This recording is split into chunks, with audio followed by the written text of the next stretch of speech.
생활 속 법률 히어로 이승우 변호사의 사건 파일.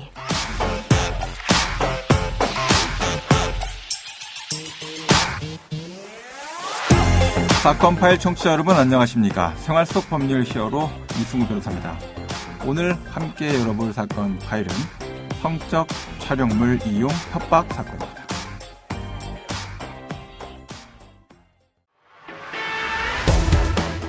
이혼 소송 중인 아내의 외도 사실을 직장에 알리겠다며 협박한 남편이 유죄를 선고받았습니다. 이혼, 배우자의 불륜 사실을 알게 되었을 때의 심리적 고통과 분노, 이건 인간관계에서 경험할 수 있는 최고 수준의 감정이다, 고통 감정이다 라고 합니다. 자, 그렇지만 감정이 고조됐다라고 하더라도 그 감정만 따라서 어떤 행동을 하게 되면 강력한 형사처벌이 뒤따라 나올 수밖에 없다. 이 점도 좀 기억하셔야 됩니다. 자, 관련해서 최근 특별한 사건이 있어서 좀 소개시켜드리려고 합니다. 천안 아산 지역에서 다수 사건 담당하고 있는 이솔 형사 변호사와 알아보도록 하겠습니다. 안녕하세요, 변호사님. 안녕하세요. 자, 바로 사건으로 좀 들어가 볼까요? 이게 불륜에서부터 시작된 사건이었습니까? 네, 올해 1월에 국민참여재판에서 선고된 사안인데요. A씨는 2022년 2월 남편의 휴대폰에서 남편과 내연관계였던 B씨와 남편의 성관계 영상을 발견하였습니다. A씨는 이 성관계 영상을 본인의 휴대폰으로 재촬영하였고 A씨는 2022년 7월경 남편의 불륜 상대인 B씨에게 네 남편과 아이에게 동영상을 보여주겠다는 취지로 협박하였다는 혐의로 기소되었습니다. 자, 영상을 이제 갖고 협박을 했고 그 영상이 하필이면 성적인 내용을 담고 있는 성적 촬영물이었다라는 거잖아요. 네. 자, A씨가 이제 만약에 그런 성적인 내용이 담겨져 있는 영상, 그냥 영상이 없었다 이렇게 만약에 한다면, 그냥 영상 없이 영상을 갖지 않고, 이거 남편과 아이에게 보여주겠다 이렇게 똑같이 이야기해도, 죄명이 바뀌거나 이런 형태가 되나요? 어떻게 되나요? 네, 아마 그럴 것입니다. 대전 고등법원에서는 실제하지 않는 촬영물 등을 이용하여서 피해자를 협박한 경우에 촬영물 이용 협박죄 대상이 될 수 없다고 판시하고 있는데요. 촬영물이 실제하지 않는데도 상대방을 협박한 경우에는 기망에 해당하고 이는 촬영물 이용 협박의 이용에 해당한다고 볼 수 없기 때문입니다. 따라서 질문해 주신 경우에는 말씀해 주신 것과 같이 단순 협박죄가 문제될 것입니다. 이 사건에서는 A씨가 실제하는 남편과 B씨와의 성촬영물을 이용하여 협박한 것으로서 성촬영물 이용 협박에 해당하는지가 문제된 것이고 특히 아내의 문자메시지 내용이 협박에 해당하는지가 주요 쟁점이었습니다. 이게 이제 성폭력 처벌법 위반이 적용되느냐 안 되느냐는 되게 좀 중요한 문제잖아요. 그죠? 네, 부수처분으로 신상정보 등록이 되고 네. 자칫하면 공개가 되거나 고지 대상자가 될 수도 있으니까요. 취업 제한 문제도 있고. 네. 자, 그런 점에서 보면 그 성과 관련된 촬영물이 없는 상태에서 네. 나 그런 게 있어. 네. 그러니까 성적 촬영물이 있어. 라고 거짓말을 해서 협박을 하면 그거는 현재 대법원 판결 이제 앞으로 바뀔지 안 바뀔지 그것까지는 모르지만 네. 현재 대법원 판결로는 단순 협박은 될 수 있지만 성적 촬영물을 이용한 협박은 되기가 어렵다. 그렇습니다. 이런 말씀이신 거죠? 네, 그렇습니다. 그 부분 관련돼서 되게 혼선도 좀 많이 일선에서 좀 있을 것 같다 생각이 드네요. 네네.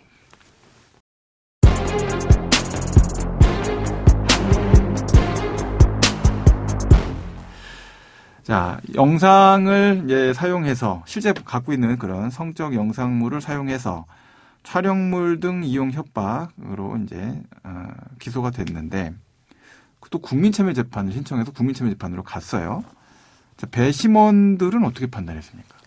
네, 이 국민참여재판 배심원 7명은 만장일치로 A씨 혐의는 무죄로 판단하였고 수원지방법원은 배심원단의 의견을 받아들여서 A씨에게 무죄를 선고했습니다. 아내 측은 재판부와 배심원들에게 간통죄가 사라지면서 통상 간통을 저지른 가해자가 되레 피해자를 명예훼손 등으로 협박하는 사례가 있다. B씨가 이 사건의 진정한 피해자가 맞는지 살펴봐 달라고 하며 B씨가 불륜 사실을 인정하지 않았기 때문에 같이 만나 동영상을 보자고 한 것이며 B씨에게 보낸 문자는 사회통념상 용인될 수 있는 분노 표출이었다고 주장했습니다. 네. 재판부는 아내가 B씨에게 보낸 문자 메시지를 협박이라고 볼 수 없다는 배심원의 판단을 존중해 최종 판단을 내린 것입니다. 이게 이제 협박이라는 게 보통 공포심을 일으킬 정도의 해악이다 이렇게 얘기를 하는데 저는 공포를 느끼고 누군가는 공포를 안 느끼고 다를 수 있잖아요. 어떤 기준으로 이거를 평가하는 건가요? 네, 말씀해 주신 것처럼 그런 공포심을 일으킬 정도는 주관적인 요소이긴 하지만 해악의 고지는 이제 간단하게 상대방이 향유하는 법익을 침해하겠다는 것을 고지한 것이라고 할 수 있겠습니다. 상대방의 법익이기 때문에 그 법익을 침해하겠다는 대상이 제3자여도 상관없고요. 예를 들면 네 아이가 다니고 있는 초등학교를 불지르겠다라고 말하는 것도 상대방의 법익을 침해하겠다고 고지하여서 상대방에게 공포심을 일으킬 수 있는 객관적인 그런 말이기 때문에 협박에 해당하는 것입니다. 아버지가 만약 소방관이고 아니면 소방대장이셔서 불지르겠다면 내가 다 진압할 수 있다 해서 공포를 안 느끼면 그때도 협박죄가 될 수 있을까요? 네, 그런 정황들은 상대방으로 하여금 그런 현실화되는 가능성이 없기 때문에 그런 경우에는 협박으로 인정되지 않을 가능성도 있겠습니다. 네. 그러면은 이 내용과 관련돼서 객관적인 평가 기준은 그 어떤 협박을 들은 사람을 기준으로 잡는 건가요? 아니면 일반적으로 일반 사람들이 들었을 때의 기준으로 잡아야 될까요?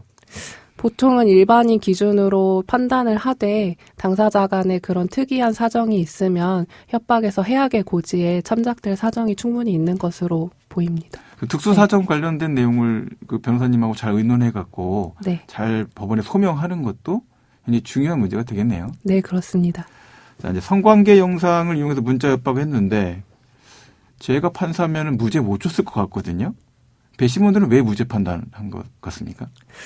아마 배심원들은 이렇게 판단한 것 같습니다. 단순한 감정적인 욕설이나 폭언 등 일시적 분노 표출에 불과하여서 주의 사정에 비추어 가해의 의사가 없음이 명백할 때에는 이를 협박이라고 볼 수 없습니다. 또 행위자가 협박을 했다면 그 협박이 실현될 것인지 여부가 행위자에 의하여 좌우될 수 있는 것이어야 되므로 행위자의 영향이 없는 재앙이나 천재지변의 도래를 알리는 것 또한 협박이라고 할 수 없습니다. 이 사건에서는 아내가 B씨에게 보낸 문자 메시지의 내용이 객관적으로 B씨로 하여금 협박을 받는 것이 아니라 일시적으로 사회 통념상 용인될 수 있는 분노를 표출한 것에 불과하여서 재판부는 이를 협박으로 판단하지 않은 것으로 보입니다. 혹시 항소심 올라가서 뒤집힐 가능성은 없을까요? 고등법원으로 올라갈 것 같은데 지금 제가 생각할 때는 그 쉬운 판단은 아닌 것 같거든요. 그 분노 표출이죠. 근데 이것은 그렇기 때문에 범죄가 아니다. 이렇게 판단하는 거는 좀 제 어떤 판단 기준 이런 거에 봤을 때는 좀 위험하지 않나 이런 생각 드는데 내 남편과 아이에게 동영상을 보여주겠다. 이 말 자체가 협박죄도 성립이 안 된다. 이렇게 봐야 될까요?